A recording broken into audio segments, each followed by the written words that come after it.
This is why I think we're here. Thank you for your courage and your leadership. Good afternoon, everyone. It was a great honor to welcome to the Capitol what we consider to be the president. Who we consider to be who we consider to be the president. Juan Guaido has absolutely the thickest skin I've ever seen of a human being. Like, I would be too embarrassed to do this. Like, wow. Let's start again. Thank you for your courage and your leadership. Good afternoon, everyone. It was a great honor to welcome to the Capitol what we consider to be who we consider to be the president of Venezuela. We were all thrilled that he was at the State of the Union address the other day and received such an overwhelming bipartisan welcome to the Capitol. We believe that the plight of the people of Venezuela is a challenge to the conscience of the world, and we will all stay with you, Mr. President, in that fight. We want free and fair elections. We want strong bonds between our two countries. We want the oil executives who were rounded up by the corrupt Maduro regime to be released. And again, this is something that we care about deeply. That's why the corrupt Maduro regime. Yeah, unlike all the other regimes that we happily participate with. Absolute. Like, this is why I think we're in deep trouble, because in the moment where we should be saying, okay, our plans to coup Venezuela failed, we need the oil, we need our energy prices to be stabilized because of the Russian war of aggression, and because we don't want our people to suffer, we don't think the world should suffer greater. We ran our gambit to try to steal their oil and it failed. They care so little about you, chat. They won't even do that. They want to keep trying to steal Venezuelan oil. They don't care that Joe Biden's going to fucking lose the election. They're going to lose the House, lose the Senate. Because it's not about partisanship. It's not even about Democrats beating Republicans. It's about the capitalist class stealing that oil. That's it. They care about that more, even more than their own political survival. Incredible. So proud that we were able to pass the temporary protected status as one way to be helpful to the Venezuelan people who have come out. I really thank the president for his courage. I've been in Europe a number of times this year, and to see the support that he has across all of Europe is quite remarkable. Mr. President, thank you for your courage. Thank you for your leadership. Thank you. Well, if he's the president, why is it remarkable that he has support? I'm confused. Sounds like he doesn't have support. For honoring us with your presence today.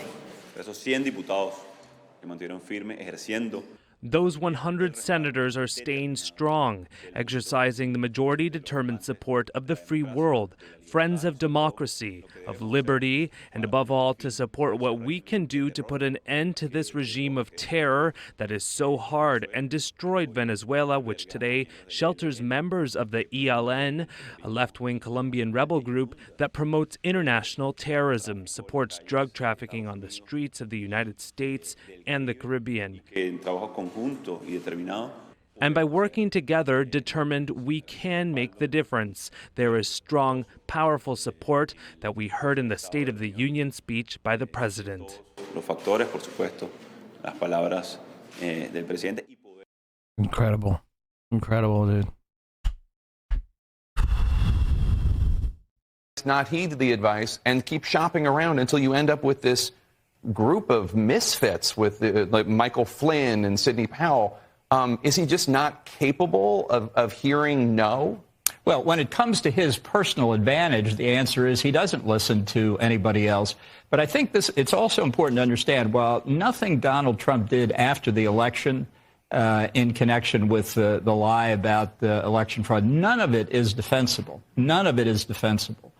It's also a mistake, as some people have said, including on the committee, the commentators, that somehow this was a carefully planned coup d'etat aimed at the Constitution. That's not the way Donald Trump does things. It's rambling from one half-vast idea to another, one plan that falls through and another comes up. That's what he was doing. As I say, none of it defensible. But you have to understand the nature of what the problem of Donald Trump is. He's, to use a Star Wars metaphor, a disturbance in the force. And it's not an attack on our democracy. It's Donald Trump looking out for Donald Trump. It's a once-in-a-lifetime occurrence. I don't know that I agree with you, to be fair, with all due respect. One doesn't have to be... Hey, what do you know? The conservatives saying, oh, don't worry about the coup attempt. Don't worry about that. That was fine. That was just Donald Trump. You know, it's just Trump. Everything will be okay.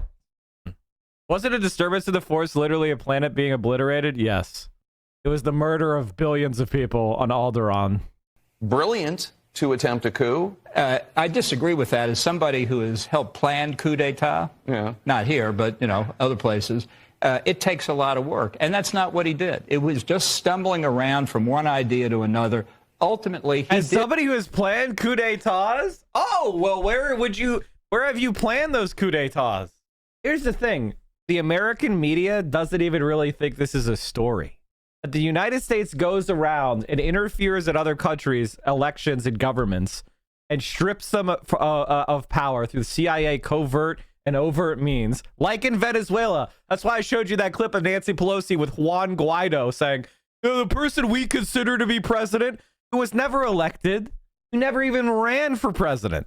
The United States just declared that he was president one day and got the rest of the world to go along with it because we said, either you go along with it or you're not allowed to trade with the U.S. And countries are like, well, I guess I don't really trade much with Venezuela anyway. I guess, you know, we got to do it. That's exactly what happened. Right here, this is enough of an admittance. John Bolton should be subject to citizen's arrest. This is enough of an admission against interest that he should be given a citizen's arrest, black bagged, and taken to the fucking Hague. Did unleash the rioters at the Capitol. As to that, there's no doubt. But not to overthrow the Constitution, to buy more time to throw the matter back to the states to try and redo the issue. And if you don't believe that, you're going to overreact. And I think that's a real risk for the committee, which has done a lot of good work, mostly when the witnesses testify, not when the members are opining. It is invariably the case that when you go too far trying to prove your case, you undermine it. And I think you got to give credit to the intelligence of the American people to listen to the witnesses and let them come to the conclusion. And I think the fellow who had actually gone into the Capitol, who said today that he had blinders on and he was too loyal to one person, that is the central point. Yeah, no, it's something, and it was, as I think Laura Coates said, or somebody said earlier, an offering for a lot of... So he says he plans coups and you just let it roll by? To anathematize the rest of the Republican Party, and that's unacceptable. I do want to ask a follow-up. When we were talking about what is capable, what you need to do to be able to plan a coup, and you cited your expertise having planned coups. I'm not going to get into the specifics, but... Successful coups? Well, I wrote about Venezuela in the book, and it turned... Whoa, John Bolton, you're saying you planned, we did a coup in Venezuela? That's a CIA, that's a fucking conspiracy theory. Isn't that what our friend Dylan Burns says? Doesn't Dylan Burns, CIA Burns, say that is a conspiracy theory to think the U.S. does coups in Latin America? Is it a conspiracy theory to think that they're targeting leftist governments in Latin America? Oh, it's a conspiracy theory. It's a conspiracy theory. I guess he just fucking confirmed everything. Now, there's already massive evidence of it. It's pretty much accepted as a fact by everyone. That's why John Bolton doesn't think he made any news here. It's funny because SNM34, I'm referring to a time back when I was more of a debate bro, and I thought that legitimately talking to people who didn't know their ass from a hole in the ground would be useful. There was a coup attempt. There was a coup in Bolivia. Basically, after a totally free and fair election, Evo Morales won re-election under the Bolivian government's law, as found by the Bolivian Supreme Court. And basically, the Trump administration, the CIA, using the OAS, the Organization of American States, perpetuated a coup which put a far-right woman in charge of the president. Because, by the way, the presidential succession, Evo Morales was told by the military that he had to leave the government. Even though he said, okay, You guys think there's a problem with the elections? We'll run elections again. I don't, he's still in his prior term where he got 60% of the vote. He's like, you think there's a problem with the elections? Let's rerun the elections. Let's investigate. They said, no, you have to step. The military said he had to step down. So he stepped down and fled to Mexico, right? And the presidential succession went to members of Evo's party because they also held the legislature. Well, those people were tarred and feathered, literally, and forced out of office. And eventually, after forcing down out of office through violence and threats, all the people that were in the presidential line of succession, it eventually went to this woman named Janine Anez, I think is how you pronounce it. Anez, I believe. That's how you spell it. She was a member of a far-right political party that only got a few percent of the national popular vote. She became president. And what did she do? She immediately started acting like she had some sort of mandate. It started like repealing laws and shit. It was incredible. She gave a license to kill to security forces, and they killed dozens of protesters who protested, the coup. And when that was happening, I said, this is pretty clearly a covert operation, if not directly orchestrated by the CIA, highly supported. How can I tell? Because the U.S. State Department is openly praising the coup and supporting the coup government. That's a coup. And people like Dylan Burns and people like David Pakman exposed themselves as, quite frankly, unreliable and you should never watch. And they were like, oh, I don't know. First, David Pakman praised the coup and said it wasn't a coup because they didn't actually put a gun to Evo's head directly. Incredible brain. Incredibly small brain. By the way, he never, ever, ever talked about that story again. And then, Dylan Burns was like, I don't know. It's a conspiracy theory to say the CIA did it. And I was like, you have to be a fucking dumbass to not make the inference from all the available evidence that the United States covert operations were at least involved in orchestrating this coup and then openly supported it publicly. So the U.S. was involved in this. So to see John Bolton confirm that the U.S. is still doing coups, it's not just in the 60s and 70s and 50s, chat.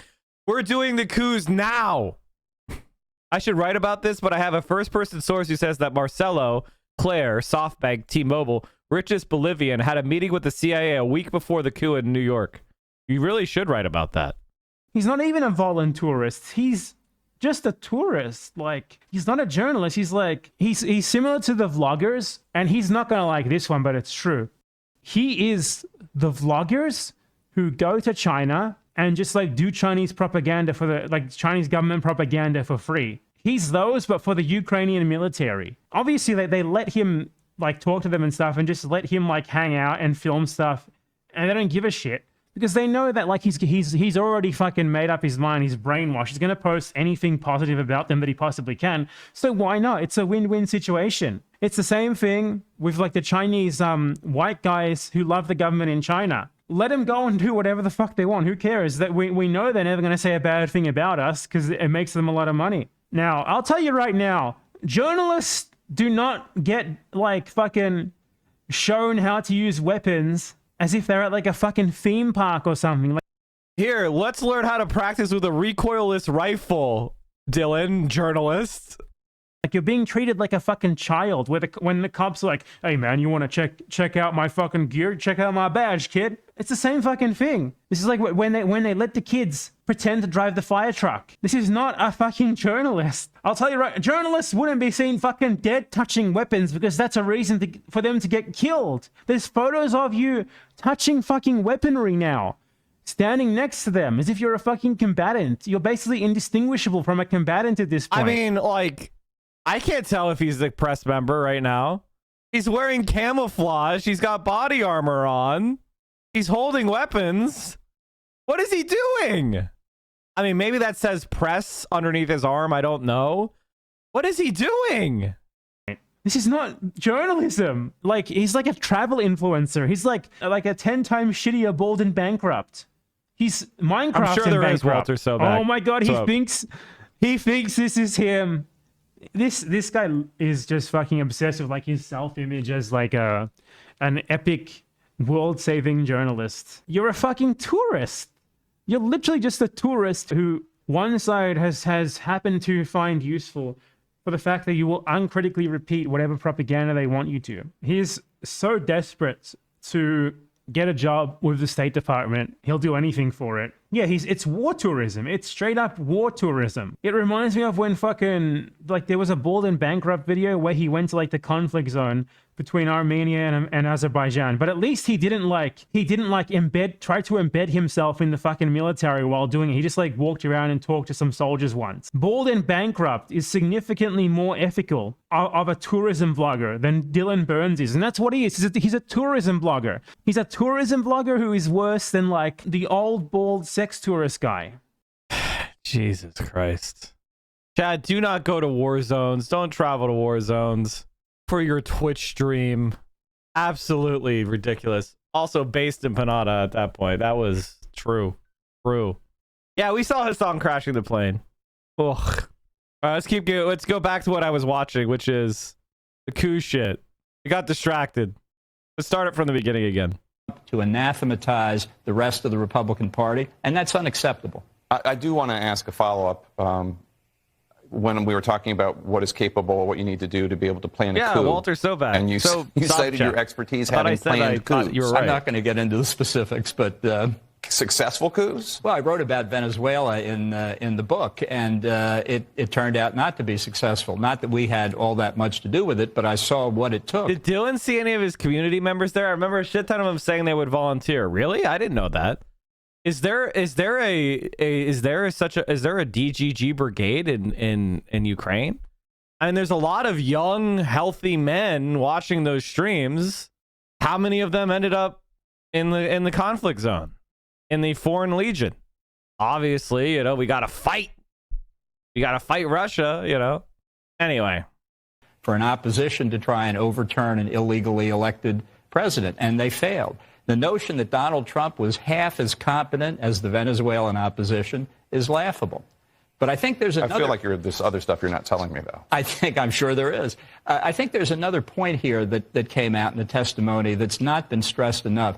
Deposition testimony by, I think his name was Donnell Harvin. I may have taken that down wrong. The chief of intelligence and homeland security for the District of Columbia government, who said, we were watching Twitter after Trump's tweet calling for the demonstration on January the 6th. We saw all of these implications, all of the concerns about the violence. I want to know where the rest of the government was, and I particularly want to know where members of Congress were. If this was so evident at the time, why there wasn't more security on the Hill long before the demonstrators ever turned up? No, it's a good question. Absolutely. I mean, I think a lot of people who just lived here and had been paying attention were aware that there was a real potential for violence on that day. I hope somebody showed me. I want to show you guys this because it's very important that you don't feel so depressed. Because this is what happened to that Bolivian far-right woman, Janine Anez, who took power after Evo Morales was ousted. Ousted by what? The military. She was sentenced to 10 years in prison for murdering people. And by the way, the New York Times was like, this is very sus for democracy, for the unelected coup government to be prosecuted in a civilian court for the crime she committed as an illegal president. Very concerning. Inflation at 9%, and gas prices sky high, Hunter Biden crack tapes, women and LGBTQ folks under attack, Metallica back on the top 10 charts, and Latin American coups. The 80s are back, baby! Woo! The 80s are back. And then this John Cipher guy says, former CIA clandestine service. He's full of shit. He never planned a coup. And Ilhan Omar, I said, John, we will prosecute you one day. This is me, if you hope hard enough, maybe it'll happen one day. Ilhan replied, settle down. This is not an erasure of your work. Ilhan Omar for president. She can't be president because she wasn't born here. Feels bad, man. But, Are you watching the stream unsubbed? You're making income inequality worse. You are doing anti-praxis. We are the only Twitch stream that will not accept scam advertisers, and I will never fuck you over by selling you crap.